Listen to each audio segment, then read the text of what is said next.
தெரியும், அடிக்கடி சொல்லக்கூடிய வார்த்தை தான். இமாம் இப்னு ஜௌஸி ரஹிமஹுல்லாஹ் அவர்கள் சொல்லுவார்கள், இந்த மனிதர்கள் நமக்கு தரக்கூடிய கண்ணியம் எல்லாம் எதற்கு தான்? அல்லாஹ் எம்முடைய பாவங்களின் மீது போட்டுள்ள திரைக்கு தான்.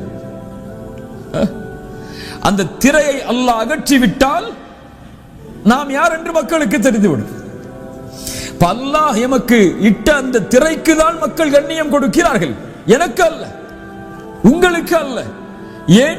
நம்முடைய பாவங்கள் வெளிப்படுத்தப்பட ஆரம்பித்து விட்டால் நாம் யார் என்பது நம்முடைய மனைவிக்கு தெரியும், நம்முடைய குழந்தைகளுக்கு தெரியும், நம்மை சுற்றி இருக்கக்கூடிய எல்லோருக்கும் தெரிந்துவிடும். இன்று நம்முடைய வாழ்க்கை இதை பற்றிய சிந்தனை இல்லாமல் பிறரை பற்றிய சிந்தனையிலேயே நாம் வாழ்ந்து கொண்டிருக்கிறோம். பிறருடைய குறைகளை ஆராய்வதிலேயே நம்முடைய நேரங்களை கழித்துக் கொண்டிருக்கிறோம். இமாம் இப்னு கையிம் ரஹிமஹுல்லாஹ் அவர்கள் சொல்லுவார்கள், அல்லாஹ் ஒரு மனிதனுக்கு இரக்கம் காட்டட்டும். அவர் யார் என்றால், தன் குறையில் மூழ்குவதை விட்டு, பிறருடைய குறையில் மூழ்குவதை விட்டு தன்னுடைய குறையிலேயே மூழ்கி கொண்டிருப்பார். அல்லாஹ் ஒருவருக்கு அவனுடைய கோபத்தை, அவனுடைய சாபத்தை இறக்குவான். யார் அவன்? பிறருடைய குறைகளில் மூழ்கி கொண்டிருப்பான், தன்னை மறந்து விடுவான். முதல் நிலையை எடுப்பவன் மகிழ்ச்சியாக இந்த பூமியில் வாழ்வான், இரண்டாவது நிலை எடுப்பவன் இந்த உலகத்திலேயே இழிவடைவான். ரசூலுல்லாஹ் ஸல்லல்லாஹு அலைஹி வஸல்லம் அதைத்தான் சொன்னார்கள், யார் ஒருவன் பிறருடைய குறையை தேடுகிறானோ அல்லாஹ் என்ன செய்வான்? அவனுடைய குறையை தேட ஆரம்பிப்பான். அவனுடைய குடும்பத்தார்களின் மத்தியிலேயே அல்லாஹ் அவனை இழிவுபடுத்தி விடுவான். அல்லாஹ் ரப்புல் ஆலமீன் நம்மை பாதுகாப்பானாக. அதனால் நம்முடைய நஃப்ஸுக்கு எச்சரிக்கை செய்வது நாம் பிறருக்கு எச்சரிக்கை செய்வதை விட முதன்மையானது. அறிவுரைகளை பிறருக்கு நாம் கூறுவதை விட நம்முடைய நஃப்ஸுக்கு கூறுவது மிக முதன்மையானது. பிறர் நேர்வழியை அடைந்தாலும் அடையவில்லை என்றாலும் நாளை அல்லாஹ் அதை குறித்து எம்மிடத்தில் கேட்கப் போவது கிடையாது. ஆனால் என் நஃப்ஸ் நேர்வழி அடையவில்லை என்றால் அல்லாஹ் என்னிடத்தில் தான் கேட்பான், நான் தான் அவனுக்கு பதில் சொல்ல வேண்டும். ஹஸனுல் பஸ்ரி ரஹிமஹுல்லாஹ் அதனால் தான் சொன்னார்கள், ஒரு மனிதன் எப்போதும் நலவிலேயே இருப்பான் தன்னுடைய நஃப்ஸை எச்சரித்துக் கொண்டிருந்தால். தன்னுடைய நஃப்ஸுக்கு எச்சரிக்கைகளை கொடுத்து கொண்டே இருந்தால் அவன் எப்போதும் நலவிலேயே இருப்பான். அதனால் தான் ரசூலுல்லாஹ் ஸல்லல்லாஹு அலைஹி வஸல்லம் எந்த அறிவுரையை பிறருக்கு கூறுவதாக இருந்தாலும் தன்னையும் அதில் இணைத்தே அல்லாஹ்வுடைய தூதர் சொல்லுவார்கள். உதாரணமாக ரசூலுல்லாஹ் ஸல்லல்லாஹு அலைஹி வஸல்லம் ஒருமுறை சொன்னார்கள், நபி தோழர்களை பார்த்து, உங்களில் யாரும் உங்களின் அமல்களை காரணம் காட்டி சொர்க்கம் நுழைந்து விட முடியாது. யா அல்லாஹ், நான் இவ்வளவு செஞ்சிருக்க, இவ்வளோ அழைப்பு பணி செஞ்சிருக்க, இவ்வளோ சதக்கா கொடுத்திருக்க, இவ்வளோ மார்க்க நிகழ்ச்சிகளை ஏற்பாடு செஞ்சிருக்க, எனக்கு சொர்க்கத்தை கொடுன்னு சொல்லி அல்லாஹ் யாரும் உங்கள்ட கேட்ட முடியாது. சஹாபாக்கள் உடனடியாக கேட்டார்கள், யா ரசூலுல்லாஹ், அப்போ நீங்க உங்களுடைய நிலைமை என்ன? ரசூலுல்லாஹ் ஸல்லல்லாஹு அலைஹி வஸல்லம் சொன்னார்கள், ஆம், நானும் தான். என்னையும் அல்லாஹ் அவனுடைய அருளால் சூழவில்லை என்றால் நானும் சொர்க்கம் நுழைய முடியாது. நான் நபி, நான் ரசூல், நான் அல்லாஹ்வுடைய நேசர், அல்லாஹ் என்ன சொர்க்கத்துக்கு அனுப்பிடுவான்னு உறுதியாக சொல்லல. என்ன சொன்னாங்க? அல்லாஹ் என்னையும் அவனுடைய அருளால் சூழவில்லை என்றால் நானும் சொர்க்கம் நுழைய முடியாது என்று அல்லாஹ்வுடைய தூதர் ஸல்லல்லாஹு அலைஹி வஸல்லம் அவர்கள் சொன்னார்கள். அதனால் பிறரை அழைப்பதற்கு தயாராக ஆகுவதற்கு முன்னால் இந்த மாநாட்டு நிகழ்ச்சிகளை ஏற்பாடு செய்து நாம் அல்லாஹ்வுடைய உதவியால் நாம் செய்கின்ற இந்த ஏற்பாட்டின் மூலமாக பிறர் நேர்வழியை அடைய வருவதற்கு முன்னால் நாம் செய்ய வேண்டியது, என் ரப்புக்கு முன்னால் நான் யார், அதை முதலில் நான் இன்று முடிவெடுக்க வேண்டும். என் ஈமானின் தரம் என்ன என்பதை நான் இன்றைய நாள் தெரிந்திருக்க வேண்டும். ஆயிஷா ரலியல்லாஹு அன்ஹா அவர்கள் தன்னுடைய ஈமானை எப்படி மதிப்பிட்டார்கள்? குர்ஆனில் அல்லாஹ் 3 சமூகத்தார்களை சொல்கிறான். அதனுடைய விளக்கம் என்ன என்று ஆயிஷா ரலியல்லாஹு அன்ஹா அவர்களிடத்திலே வந்து நின்றார்கள். ஒரு கூட்டம் சாபிக்கும் பில் கைராத், நன்மையில் விரையக்கூடியவர்கள். இன்னொரு கூட்டம் முக்தஸித், நடுநிலையாளர்கள். இன்னொரு கூட்டம் ஸாலிமுல் லினஃப்ஸி, தங்களுக்கு தாங்களே அநீதமிழைப்பவர்கள். ஆயிஷா ரலியல்லாஹு அன்ஹா சொன்னார்கள், சாபிக்கும் பில் கைராத், நன்மையில் முந்தியவர்கள் யார் என்றால் அல்லாஹ்வுடைய தூதரை ஈமான் கொண்டு அல்லாஹ்வுடைய தூதரோடு வாழ்ந்து அவர்களுடைய நாவிலாலே சொர்க்கத்தின் நற்செய்தி கொடுக்கப்பட்டவர்கள். அவர்களை பின்தொடர்ந்தவர்கள் யார்? முக்தஸித், நடுநிலையாளர்கள்.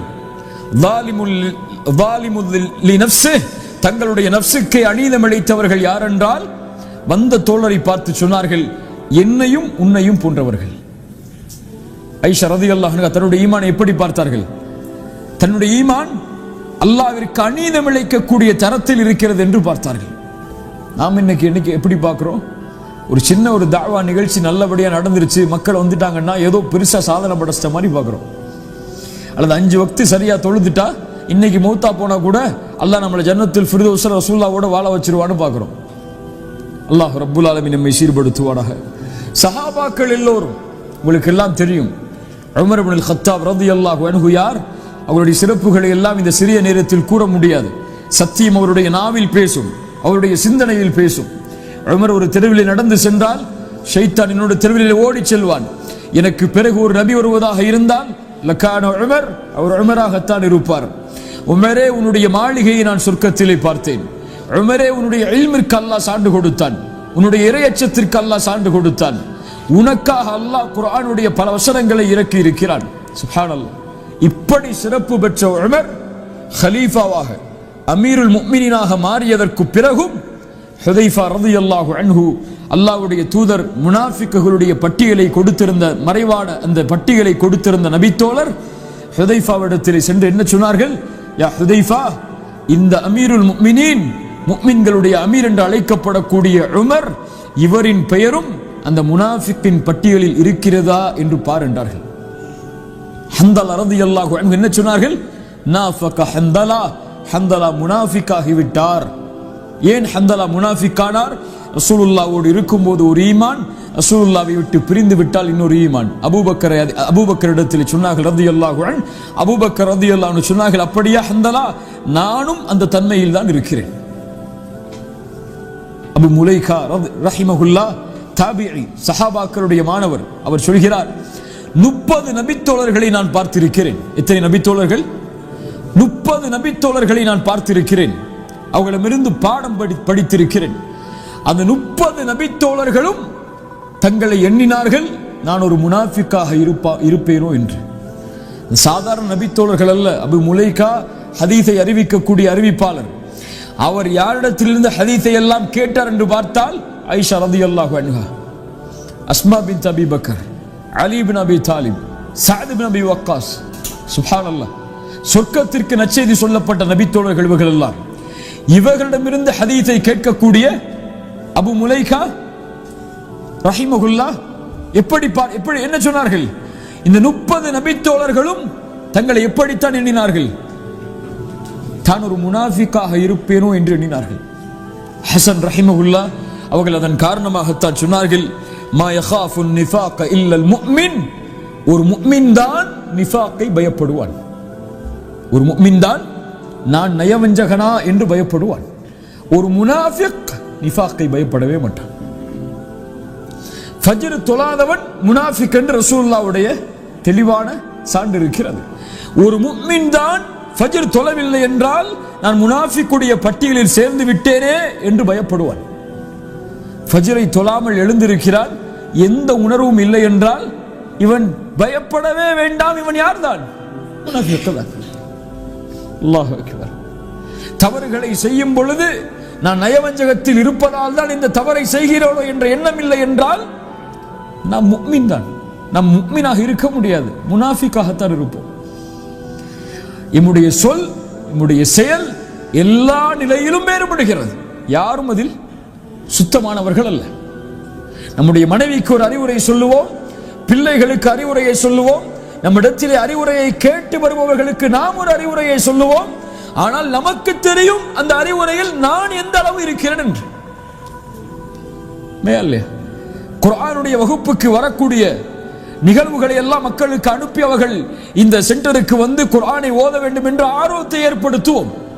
ஆனால் நமக்கு தெரியும் குர்ஆனில் நம்முடைய நிலைமை என்னவென்று, தொழுகையில் நம்முடைய நிலைமை என்னவென்று, திக்ரில் நம்முடைய நிலைமை என்னவென்று, அல்லாஹ்வுடைய பார்வையில் நம்முடைய நிலைமை என்னவென்று, அதை பற்றி எல்லாம் எந்த கவலையும் இல்லாமல் நாம் வாழ்ந்து கொண்டிருக்கிறோம்.